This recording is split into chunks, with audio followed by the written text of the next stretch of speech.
right, it's a happy day. Sold a book. So now this is the part where you start to shit your pants. You gotta send the book. You want to make sure your book gets there in perfect condition. I have a fine condition copy of Midnight Tides right there in bubble wrap that I just wrapped. We got to make sure that this book gets to my buyer. And what do you want to start off with? Always, I like to have at least a little sheath of bubble wrap inside the packaging. Really just for extra security purposes, really. You just sit it in here. You kind of let it go up along the sides here. I tend to have another sheath along the top. Eventually try and get it as level as you can get it. Doesn't have to be perfect. Okay. Once you got that in there, you always want to start with packing peanuts. I've got kind of a hodgepodge variety here. Yeah, it's an extra expense when you're shipping books to buy packing peanuts. I won't lie to you. But at the same time, the amount that you save in potential refunds in your time spent on your business versus buying other books, making other acquisitions, it seems worth it. So let's go ahead and put some in here.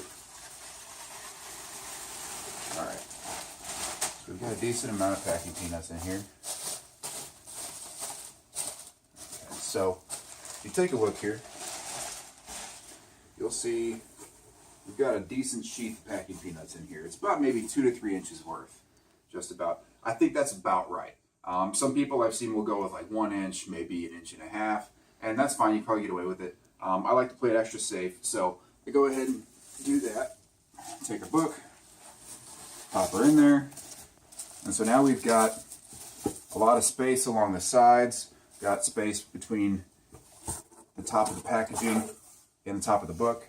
So we want to fill that intervening space with, yes, you guessed it, more packing peanuts. You know, this isn't rocket surgery. It really isn't. But for a lot of sellers, it seems to be. So I feel like maybe we ought to make sure that this video makes rounds. Just because this really isn't the hardest thing in the world to do. And it doesn't even take all that much extra time. You see here, I mean, I could have this book from a completely unpacked state to a completely packed state in probably a minute or less, if I really tried. So you might look at this and think that's enough packing peanuts. You'd be wrong. You want to make sure that there's enough packing peanuts in here to where when you close this, see there's still room? You don't want that. You want it to be as tight as it possibly can be because that book is going to be knocking around inside when it's shipping. It's going to be pushing these packing peanuts this way, that way. It's going to be smashing them. Packing peanuts do give a little, and you want to make sure that this thing is so tight in there that nothing is moving. You want to be able to lift it and throw it across the room, and you hear nothing move. You feel nothing move. So we need more packing peanuts.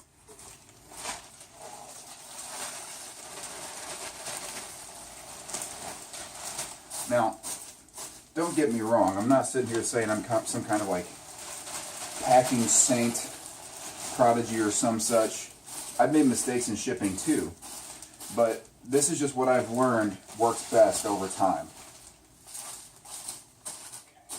Let's test this out and see how we do. See how that's much tighter.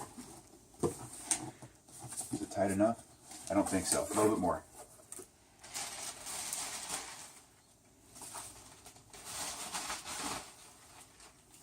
Because you want to kind of have to smash your packaging down in order to get your box closed. I know that sounds kind of weird, but your book's not going to be damaged by doing that. This I can promise you.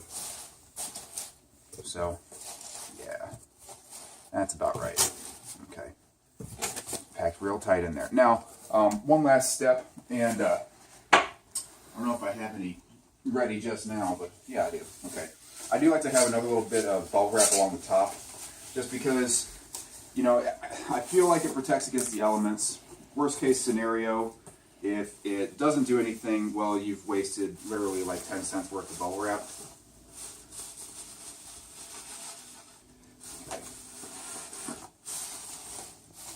Okay, so got that in there. Push everything down in there real good. Make sure that these spaces are nice and covered. This book, if I seal it up,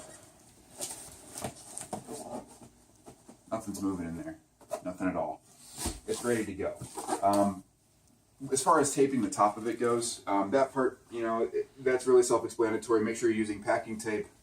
Don't use anything cheap or thin or otherwise not meant for packing and shipping. You want to make sure that you tape it at least a couple of times across the top. At least personally, I like to. I mean, maybe you can get away with once.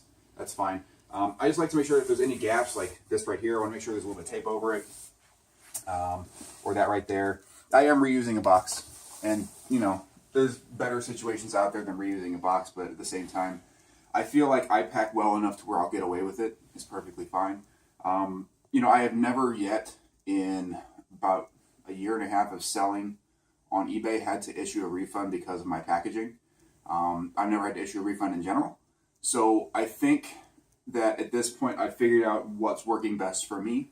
You may be able to experiment with this. I've seen many things that people have done that have worked really well that were kind of off the wall. Subterranean uses styrofoam whenever they send their lettered editions, at least the ones in the clamshell box that I've noticed, with all the one that I own. So you never wonder what people are doing. You'll find, though, that you can get away with a lot of different stuff. So I hope this helps somebody.